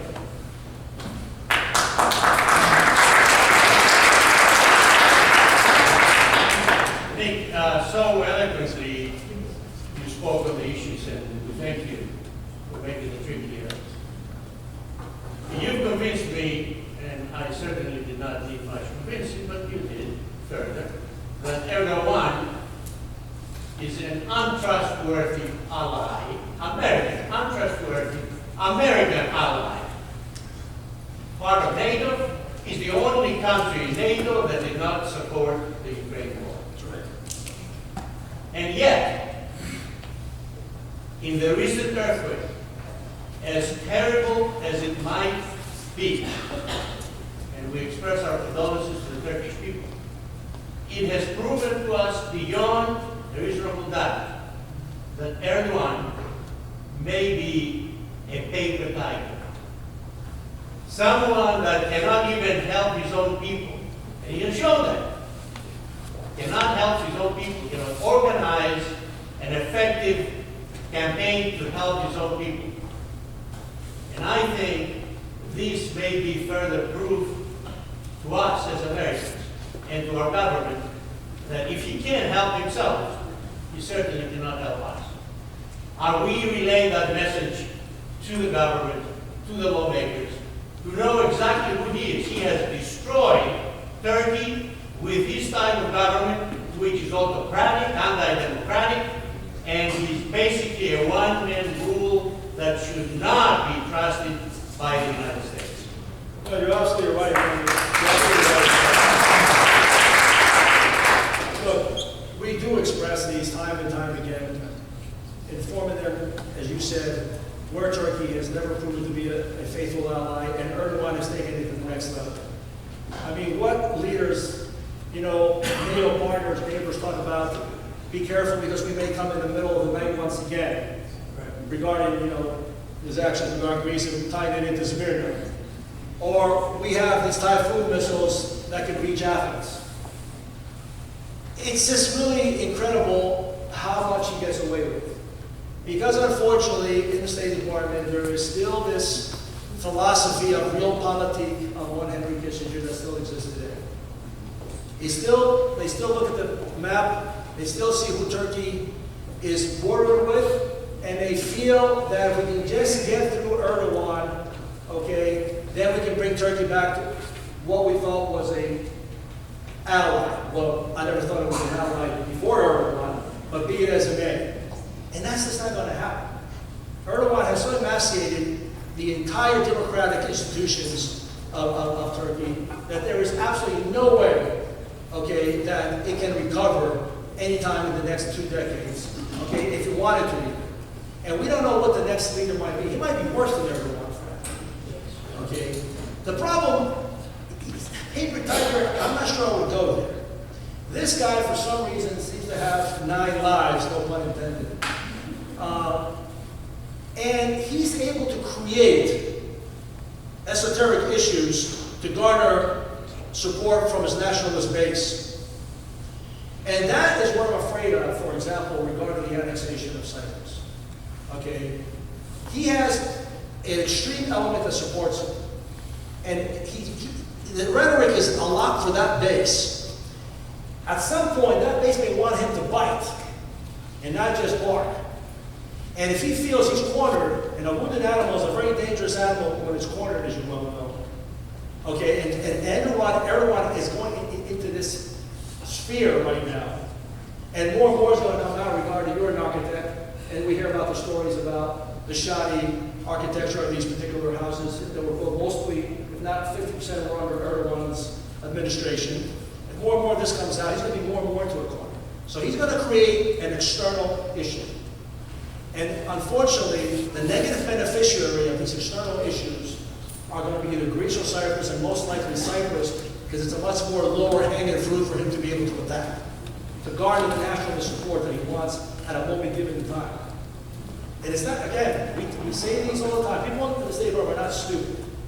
But you get the things of like, yeah, Turkey is a difficult partner, we understand, we tell these things behind the scenes to them all the time. But I submit to you and I say to them, you've got to say more openly.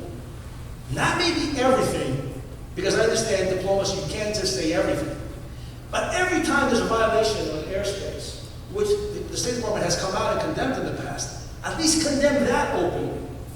And don't talk about both countries keeping the tensions down and no one involved in unilateral actions. Greece is not attacking anybody. Oh, and by the way, every time an air violation goes into Greek airspace of any kind, with an F-16 of Turkey, because they have about 220 F-16s, and that's what they use mostly in these violations, they violate the Arms Export Control Act and the Foreign Assistance Act, of which Congress gives these weapons, these export licenses when we give these foreign assets. They're to be used for defensive purposes. And even Turkey has never come out and said, we're doing this because Greece has attacked us. So every single time, they violate U.S. law.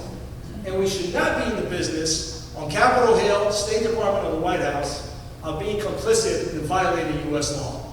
But again, there's a lot of subtitles to all these issues, and this is just one of them, which reminded me to say. And Nick, one more quick point. One more poking in the eye to the world, turning Hagia Sophia into a mosque. Can you imagine if Greece decided to turn the Parthenon into an Orthodox church? What would the world say? Okay? And yet, the world has said nothing. Well, and again, with all due respect, the leading Christian figure on the planet, the Pope, he came in his balcony and he made another wet noodle response, okay? And that was it. And he represents over 1 billion Christians around the world. And I think the Christian Roman Catholic Church should have been a little bit more forthright regarding this issue. Let me ask you this question.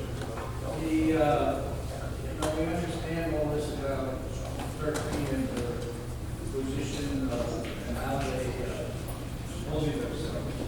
So what leverage do you think they have to be able to conduct themselves? One of the things that I know is the fact that they allow us to fly over their airspace from Crete. Is that correct? Well, the United States, all right. Well, I think I just told you, in time of need, Turkey has never been there for the United States. Right. Insular Air Force Base, close proximity to Iraq. In the first 24 hours of the war, they did not allow any shortage to originate from that facility. Only after the Iraqi Air Force was neutralized, they allowed 1 out of 20. They didn't allow U.S. troops to 1 at 26 and then $32 billion. So no, Turkey will only avail itself when it feels it's in its own interest to do so. And right now, Alexandroupolis is bypassing the Dardanelles because it's closed. So all these assets that used to go through the Dardanelles into the Black Sea now are going through Alexandroupolis. That's why Greece's importance has elevated even more in the last year, specifically of the port of Alexandroupolis. Nick, thank you very much. You did a nice job this evening informing everybody here. I want to also thank my colleague in government, Congresswoman Anna Bruno, of the 13th Congressional District. She is your Congresswoman, here to take valuable time out of her schedule to be here. I also encourage the Congresswoman to join up, ask the Speaker if you can join a Codel, probably sooner than later, to Greece and Cyprus. I think when that comes up, even though you're not on foreign relations or armed services, please join that. But Nick, you said something very important when you started this program tonight, American interest. And what happened, ladies and gentlemen, last year was the U.S. Congress finally voted to remove Turkey from the F-35 program. The reason why, they want the S-400 missile system, which affects U.S. interest exactly from Russia. So can you imagine now if we sold them F-35 fighter planes, the most advanced fighter planes, they would use the S-400 technology against our interests. What's important now, the other debate is why Turkey should not be getting the F-16s, the 80 F-16s and about $20 billion package of additional military equipment. The reason why is because those advanced fighter jets are our interests that could be hopefully not impeded by Turkey still having the S-400s. I think we lost the issue that Turkey still retains the S-400s, and they should not be getting the 80 F-16s. And Congresswoman, most important is the Biden administration has not yet sent the request to Capitol Hill. It's going to go to 2 committees. It's going to go to the Senate Foreign Relations Committee. Senator Menendez has vocally opposed it, and the ranking member. I think those are the 2 that make decision. On the House side, your side, it will be McCall, the chairman of Foreign Relations, and the ranking member. So I think it's very important that we focus, and my question to you, it's very important that we focus to those 4 individuals to block the sale of the F-16s until Turkey gets rid of the S-400 missiles. I think we've lost the focus on that. So I think that's very important. The question to you, Nick, and let me share it with the council. Look, you're absolutely correct. First of all, Lou's correct. There has not been an official request by the administration sent up to the Congress regarding the sale of these F-16s. They were removed from the F-35 program, which really cut deep into Turkey because they were also part of the research and development, and they put up a lot of billions of dollars that they invested in actually co-producing the F-35 jet fighter in Turkey. And when they got the S-400 air defense missiles and created this problem of interoperability within NATO, all of a sudden now you have a Russian air defense system that can have all the secrets of an F-35 or an F-16, that creates problems, obviously, for the security of NATO. Turkey refuses to give up its S-400s, and therefore, Pompeo made it very clear under CATSA that the law, that talks about imposing to countries that create these terrorist threats for the United States for not being able to purchase these systems, which is why it was removed from the F-35 program. The F-16, as you said, Menendez has stated very clearly, and without punching any words, that as long as they're, and with all the power he has, Turkey will never get the F-16s. I am afraid, okay, that in looking at some history, Congress has never been able to stop an arms sales that any administration in the past has wanted to sell. They may make it hard, they make it difficult, but there's no history of ever been stopped completely. I hope there's a first, because by all accounts, this administration wants to do that. But for me, it still is not the F-16s. This is my opinion. Turkey has over 220 F-16s, Greece has 155. Greece also, under the Cyprus government, got into a deal that was signed in the Rose Garden with President Trump to upgrade those F-16s, about 75 of them, to the tune of $1.5 billion that Greece has paid to Lockheed Martin, a U.S. contractor, and to upgrade these planes. They're not all done yet, but they're getting there. That automatically puts Greece way ahead of the curve right now in terms of the capabilities they have with their F-16s over Turkey. Greece has also put in what's called an LOR, a letter of request, to the U.S. government to purchase F-35s, upwards of 30. Greece has already spent about $15 billion in defense procurement over the course of the last 5 years, and has a lot more to do, including buying frigates and corvettes and a tremendous amount of other assets. They understand they live in a very dangerous world, and they have to make that commitment, and a lot of it is going to be American-made weapons. The frigates were from France, and the Rafale jets. Beautiful planes. I saw them at Tanagra Air Base. 30 of these were also from France. But the F-16 deal and the F-35 deals are exceptionally large deals. Look, it's not about the F-16s, in my opinion. It's about appeasement. Why in the world would we even discuss giving Turkey F-16s based on all the things you heard me say here tonight, and you mentioned, and others have mentioned? Where do you begin? Where do you begin to try to show that this has been a proven, faithful, loyal ally that deserves our consideration to purchase American-made weapons? It's appeasement, okay? But I'm afraid, okay, that some loophole will be found, something will happen, some national security issue will be invoked by the president, okay, that will somehow bypass some of this, and they're going to get it somewhere. I hope I'm wrong, and I know Senator Menendez, the best friend we have on Capitol Hill, okay, has been so outspoken on the issues regarding Greece, Cyprus, and Turkey, and I know he's going to fight, but we need to help fight along with him and make sure members of Congress understand the realities here regarding this issue. And if they're blackmailing NATO, allowing Finland, their issues, Finland and Sweden, that's another problem. Yeah, well, you have Mr. Stoltenberg, the Secretary General of NATO, who's been there for about 5 years and has been one of the biggest supporters and appeasers of Turkey inside of NATO. We'll take, 2 more questions? Because my voice started to lose a little bit. First, let me congratulate you. Fantastic presentation. Thanks. That was unbelievable. I wanted to add a couple of things. First, when Matheos made his comments, Greece was one of the first countries that sent aid to the earthquake victims in Turkey. That's one.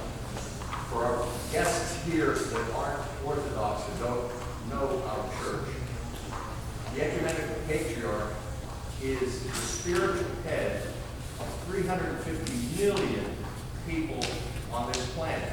It's just in the United States. It's the second largest Christian denomination in the world next to the Catholic Church. So when we talk that Turkey is saying this man is just a priest of 2,500 people in Turkey, and the reason there's 2,500 people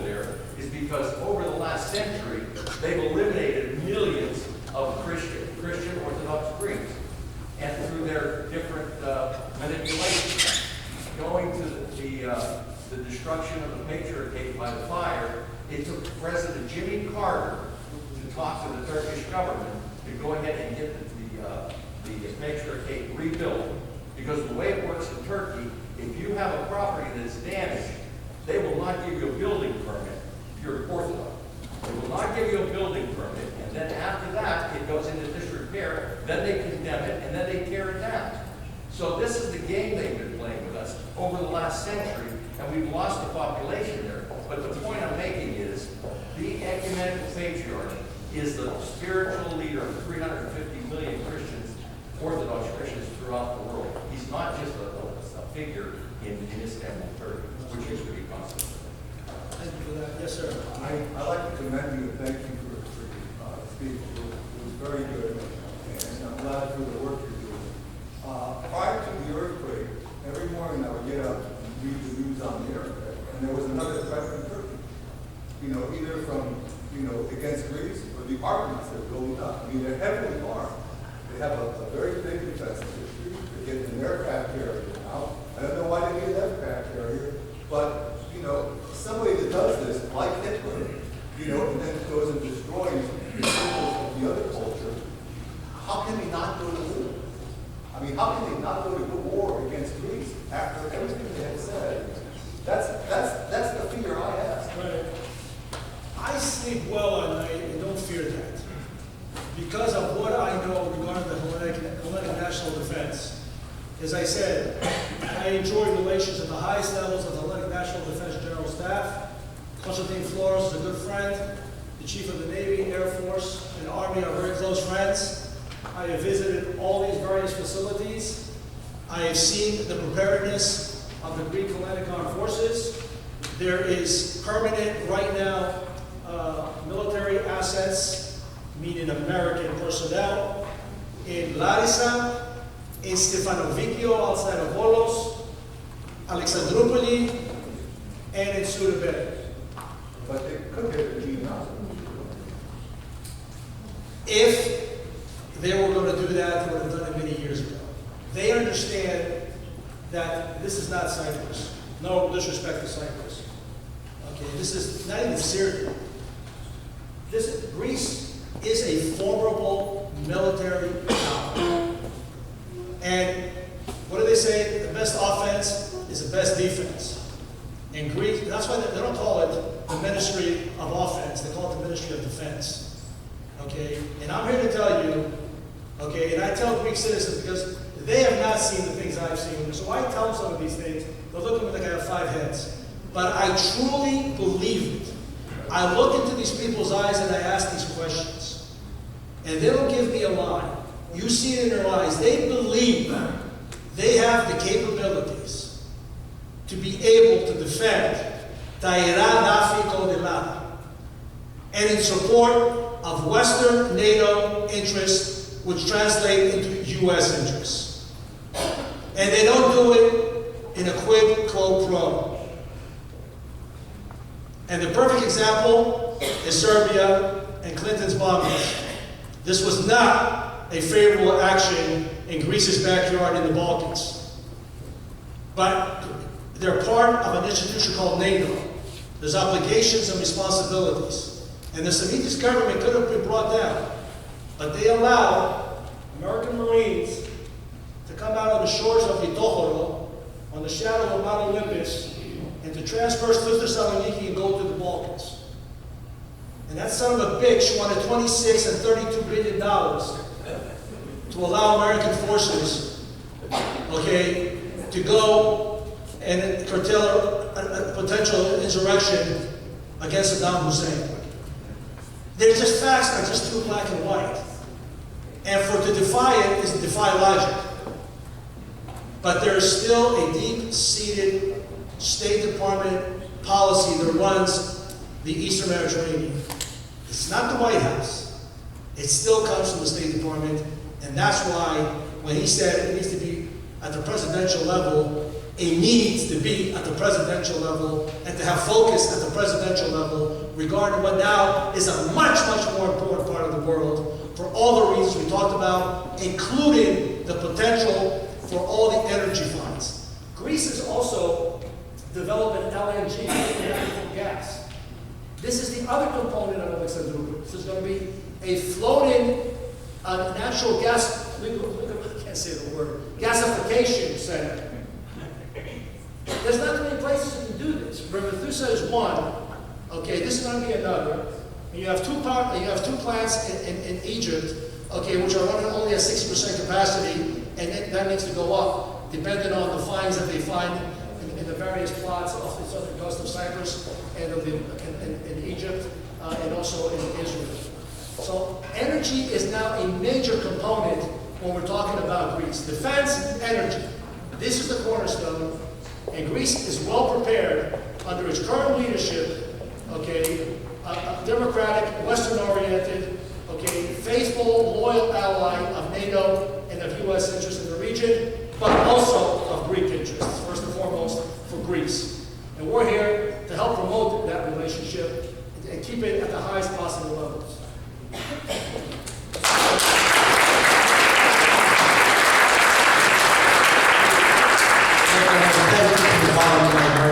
You clearly showed that you are the most knowledgeable, the most eloquent, and definitely the most passionate about this subject.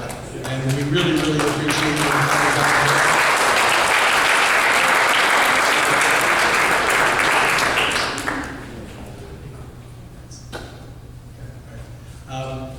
I also wanted to say a few words about the ecumenical patriarchy. I alluded earlier that the ecumenical patriarchate is under persecution from the government of Turkey. Now, first of all, let me explain to those of you who don't already know. I'm a proud Greek American, but I'm not a Turkey hater. I lived in Turkey. I was at Incirlik Air Force Base that Nick alluded to. I spent a year there. I have very many Turkish friends. I love Turkish cuisine too much. I even speak the language to some degree. I'm not a Turkey hater, but I do have problems with Turkey and its government and its policies. Now, one of those problems is their institutional persecution of the ecumenical patriarchy. And what exactly is that? Well, number one, whoever gets chosen patriarch of Constantinople has to be on a list that's approved by the government of Turkey. He must be a Turkish citizen, and even though they've granted the ability to apply for Turkish citizens to metropolitans or high-ranking bishops throughout the world, many of them don't want to be Turkish citizens. In any case, they have the right to X somebody off the list if they don't like it. Number two, they closed down the only theological school we had in Turkey that has been open since it was opened in the 1800s and trained almost all of our patriarchs and bishops. And they closed it in 1971, and it still sits there empty, waiting for students. Three, they have confiscated thousands. In 1922, the Ecumenical Patriarchate owned 8,000 properties throughout the Istanbul area. Today, there are less than 500. The vast majority were just confiscated and have been sold 2-3 times, whatever. Fortunately, we have Archon Larigakis, who's going to be heading the committee to investigate, to see whether or not there can be anything be done to achieve justice for that cause. But clearly, that's put a stranglehold economically on the patriarchate as well. Now, Nick mentioned that the patriarch is seen as a parish priest for 2,500 or possibly even less Greek Orthodox citizens of Turkey. Well, in 1922, there were 100,000 Greek Orthodox citizens in Istanbul. In fact, they were the majority. How did it get down to 2,500? By continuous persecution, by the equivalent of Kristallnacht in 1955, when they had pogroms that, burned, destroyed, raped, killed Greek Orthodox citizens. Many of them left. Again in 1964, triggered by a Cyprus situation. Again in 1974, again triggered by a Cyprus situation, to the point where the only people left are around 2,000 elderly citizens who probably just didn't want to leave their homes And that threatens the existence of the ecumenical patriarchy. Now that's important to us as Greek Orthodox, but why is it important to the average everyday Joe American? I'll tell you why. The ecumenical patriarchy is the preeminent seat of Orthodox Christianity, as Nick alluded to. But who wants that? Who wants that title? Who has been actively supporting all over the world, trying to claim to be the third Rome and the head of Orthodoxy? The Patriarch of Moscow, former KGB agent, #1 cheerleader of Putin, and #1 supporter of the Russian invasion of Ukraine, which, by the way, was given autocephaly or self-governance by the ecumenical patriarch. So our patriarch is, and always has been, the counterforce to the Russian patriarchate trying to exert its influence and decision-making over all the Orthodox world. That's why when our Archbishop Athinagoras, back in the 1970s, when he was elected Patriarch of Constantinople, it was earlier, it was 1948. Truman actually sent him over to Istanbul on Air Force One because he knew the importance of supporting the ecumenical patriarch. And that still exists today. In fact, maybe now more than it did then. So thanks for indulging me for that. At this time, I would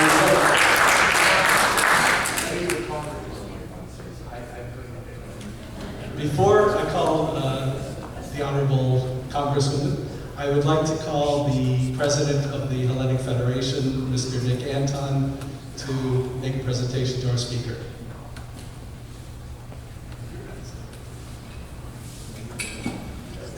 Thank you. Mr. Larigakis, thank you for accepting our invitation to come to Florida. So for that, I would like Do you want me to talk? to give the PanHellenic Federation a picture. Thank you.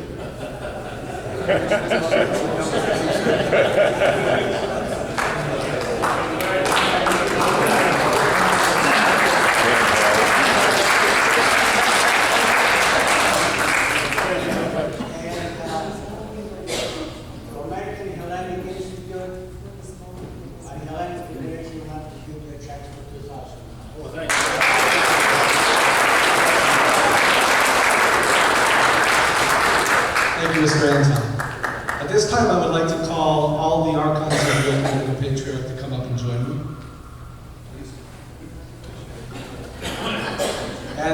And the clergy.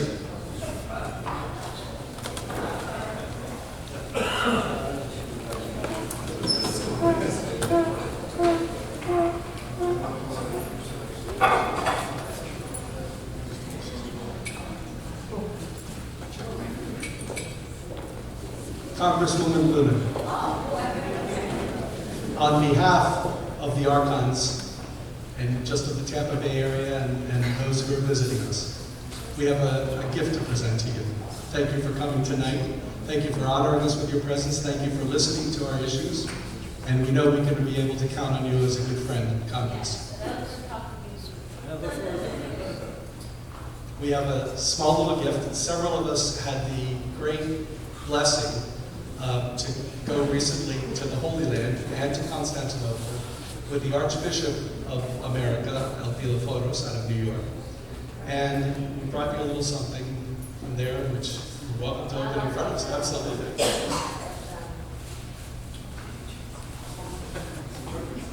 It's a small t-shirt.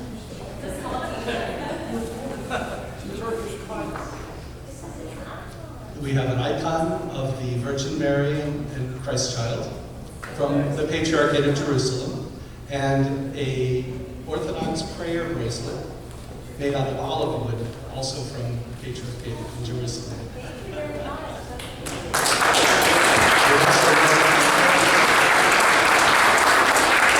So I actually didn't know what to expect coming here this evening, but I just want to let you all know that it's been incredibly informative, and I look forward not only to working with every single person standing behind me for these very important issues, but from hearing from all of you, not just in Washington, D.C., but locally, and working with Representative Larigakis and Matheos on these issues. Thank you very much. Thank you.